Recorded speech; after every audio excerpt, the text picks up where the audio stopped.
विचार की जो धाराएं हमारे चित्त पर दौड़ती हैं, कभी उनके मात्र निरीक्षक हो जाएं। जैसे कोई नदी के किनारे बैठा हो और नदी की भागती हुई धार को देखे, सिर्फ किनारे बैठा हो और देखे। या जैसे कोई जंगल में बैठा हो, पक्षियों की उड़ती हुई कतार को देखे, सिर्फ बैठा हो और देखे। या कोई वर्षा के आकाश को देखे और बादलों की दौड़ती हुई भागती पंक्तियों को देखे। वैसे ही अपने मन के आकाश में विचार के दौड़ते हुए मेघों को, विचार के उड़ते हुए पक्षियों को, विचार की बहती हुई नदी को चुपचाप तट पर खड़े होकर देखना है। जैसे हम किनारे पर बैठे हैं और विचार को देख रहे हैं।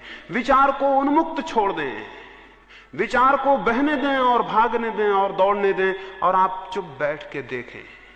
आप कुछ भी ना करें, कोई छेड़छाड़ ना करें, कोई रुकाव ना डालें, कोई दमन ना करें। कोई विचार आता हो तो रोके ना आता हो तो लाने की चेष्टा ना करें। आप मात्र निरीक्षक हों। उस मात्र निरीक्षण में दिखाई पड़ता है, अनुभव होता है, विचार अलग है और मैं अलग हूं। क्योंकि बोध होता है कि जो विचारों को देख रहा है वो विचारों से पृथक होगा, अलग होगा, भिन्न होगा। और जब ये बोध होता है तो अद्भुत शांति घनी होने लगती है, क्योंकि तब कोई चिंता आपकी नहीं है। आप चिंताओं के बीच में हो सकते हैं, चिंता आपकी नहीं है। आप समस्याओं के बीच में हो सकते हैं, समस्या आपकी नहीं है। आप विचारों से घिरे हो सकते हैं, विचार आप नहीं हैं। और अगर ये ख्याल आ जाए कि मैं विचार नहीं हूं, तो विचारों के प्राण टूटने शुरू हो जाते हैं, विचार निर्जीव होने लगते हैं। विचारों की शक्ति इसमें है कि हम ये समझें कि वो हमारे हैं।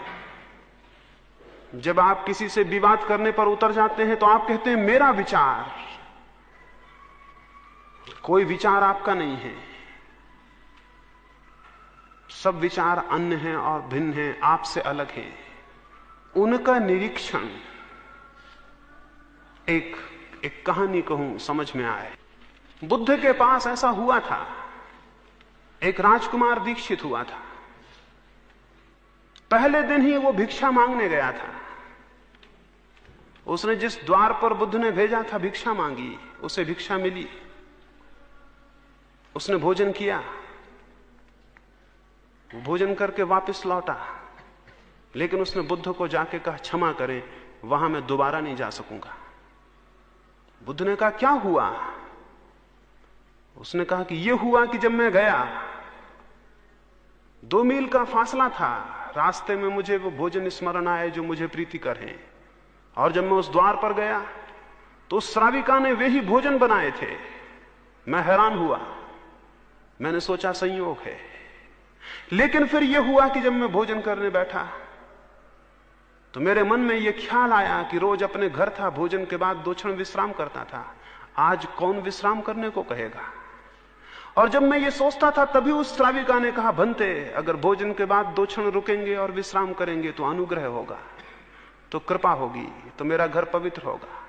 तो मैं हैरान हुआ था, फिर भी मैंने सोचा कि संयोग होगा कि मेरे मन में ख्याल आया और उसने भी कह दिया। फिर मैं लेटा और विश्राम करने को था कि मेरे मन में यह ख्याल उठा कि आज न अपनी कोई सैया है न कोई साया है, आज दूसरे का छप्पर और दूसरे की दरी पर, दूसरे की चटाई पर लेटा हूं। और तभी उस श्राविका ने पीछे से कहा भिक्षु, न सैया आपकी है न मेरी है, और न साया आपका है न मेरा है। और तब मैं घबरा गया। अब संयोग बार बार होने मुश्किल थे।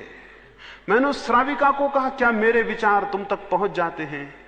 क्या मेरे भीतर चलने वाली विचारधाराएं तुम्हें परिचित हो जाती हैं? उस श्राविका ने कहा ध्यान को निरंतर करते करते अपने विचार शून्य हो गए हैं और अब दूसरों के विचार भी दिखाई पड़ते हैं। तब मैं घबरा गया और मैं भागा हुआ आया हूं और मैं क्षमा चाहता हूं, कल मैं वहां नहीं जा सकूंगा। बुद्ध ने कहा क्यों? उसने कहा कि इसलिए कि कैसे कहूं, क्षमा कर दें और ना कहें वहां जाने को। लेकिन बुद्ध ने आग्रह किया और उस भिक्षु को बताना पड़ा। उस भिक्षु ने कहा उस सुंदर युवती को देखकर मेरे मन में विकार भी उठे थे, वे भी पढ़ लिए गए होंगे, मैं किस मुंह से वहां जाऊं? कैसे मैं उस द्वार पर खड़ा होऊंगा, अब दोबारा मैं नहीं जा सकता हूं। बुद्ध ने कहा वहीं जाना होगा, ये तुम्हारी साधना का हिस्सा है। इस भांति तुम्हें विचारों के प्रति जागरण पैदा होगा और विचारों के तुम निरीक्षक बन सकोगे। मजबूरी थी, उसे दूसरे दिन फिर जाना पड़ा, लेकिन दूसरे दिन वही आदमी नहीं जा रहा था। पहले दिन वो सोया हुआ गया था रास्ते पर, पता भी ना था कि मन में कौन से विचार चल रहे थे। दूसरे दिन वो सजग गया, क्योंकि अब डर था। वो होश पूर्वक गया और जब उसके द्वार पर गया तो क्षण भर ठहर गया। सीढ़ियां चढ़ने के पहले अपने को उसने सचेत कर लिया, उसने भीतर आंख गड़ा ली। बुद्ध ने कहा था भीतर देखना और कुछ मत करना। इतना ही स्मरण रहे कि अनदेखा कोई विचार ना हो, अनदेखा कोई विचार ना हो, बिना देखे हुए कोई विचार निकल ना जाए, इतना ही स्मरण रखना बस। वो सीढ़ियां चढ़ा अपने भीतर देखता हुआ। उसे अपनी सांस भी दिखाई पड़ने लगी, उसे अपने हाथ पैर का हलन चलन भी दिखाई पड़ने लगा।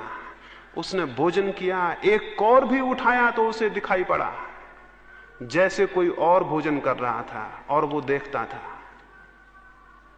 जब आप दर्शक बनेंगे अपने ही, तो आपके भीतर दो तत्व हो जाएंगे, एक जो क्रियमान है और एक जो केवल साक्षी है।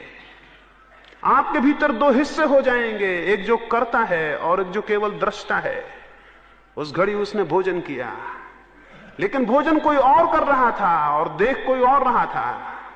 और हमारा मुल्क कहता है और सारी दुनिया के जिन लोगों ने जाना है वे कहते हैं कि जो देख रहा है वो आप हैं और जो कर रहा है वो आप नहीं है। उसने देखा, वो हैरान हुआ, वो नाचता हुआ वापस लौटा और उसने बुद्ध को जाके कहा धन्य है, मुझे कुछ मिल गया। दो अनुभव हुए हैं। एक तो यह अनुभव हुआ कि जब मैं बिल्कुल सजग हो जाता था तो विचार बंद हो जाते थे। उसने कहा एक अनुभव तो यह हुआ कि जब मैं बिल्कुल सजग होकर देखता था भीतर तो विचार बंद हो जाते थे। दूसरा अनुभव यह हुआ कि जब विचार बंद हो जाते थे तब मैंने देखा कर्ता अलग है और दृष्टा अलग है। बुद्ध ने कहा इतना ही सूत्र है, जो इसे साध लेता है वो सब साध लेता है। विचार के दृष्टा बनना है, विचारक नहीं, स्मरण रहे, विचारक नहीं, विचार के दृष्टा। इसलिए हम अपने ऋषियों को दृष्टा कहते हैं, विचारक नहीं। महावीर विचारक नहीं है, बुद्ध विचारक नहीं है, ये दृष्टा है। विचारक तो बीमार आदमी है। विचार वे करते हैं जो जानते नहीं हैं, जो जानते हैं वे विचार नहीं करते, वे देखते हैं, उन्हें दिखाई पड़ता है, उन्हें दर्शन होता है। और दर्शन की पद्धति अपने भीतर विचार का निरीक्षण है। तो उठते बैठते सोते जागते अपने भीतर जो भी विचार की धारा चलती हो उसे देखें और किसी भी विचार के साथ तादात्म्य ना करें कि इस विचार के साथ में एक हो गया। विचार को अलग चलने दें, आप अलग चलें। आपके भीतर दो धाराएं होनी चाहिए। साधारण आदमी के भीतर एक धारा होती है मात्र विचार की। साधक के भीतर दो धाराएं होती हैं, विचार की और दर्शन की। साधक के भीतर दो पैरेलल, दो समानांतर धाराएं होती हैं, विचार की और दर्शन की। सामान्य आदमी के भीतर एक धारा होती है मात्र विचार की, और सिद्ध के भीतर भी एक ही धारा होती है मात्र दर्शन की। इसे समझ लें, साधारण आदमी के भीतर एक धारा होती है विचार की, दर्शन सोया हुआ होता है। साधक के भीतर दो धाराएं होती हैं समानांतर, विचार की और दर्शन की। सिद्ध के भीतर भी एक ही धारा रह जाती है दर्शन की, विचार मृत हो जाता है। तो हमें विचार से दर्शन तक पहुंचना है तो हमें विचार और दर्शन की समानांतर साधना करनी होगी। अगर विचार से दर्शन तक पहुंचना है तो हमें विचार की और दर्शन की समानांतर साधना करनी होगी। उसको मैं सम्यक निरीक्षण कह रहा हूं, उसको सम्यक स्मृति कह रहा हूं, उसको महावीर ने विवेक कहा है। विचार और विवेक, जो विचार को भी देखता है वो विवेक है। विचारक मिल जाने तो बहुत आसान है, जिनका विवेक जागृत हो वैसे लोग बहुत कठिन हैं।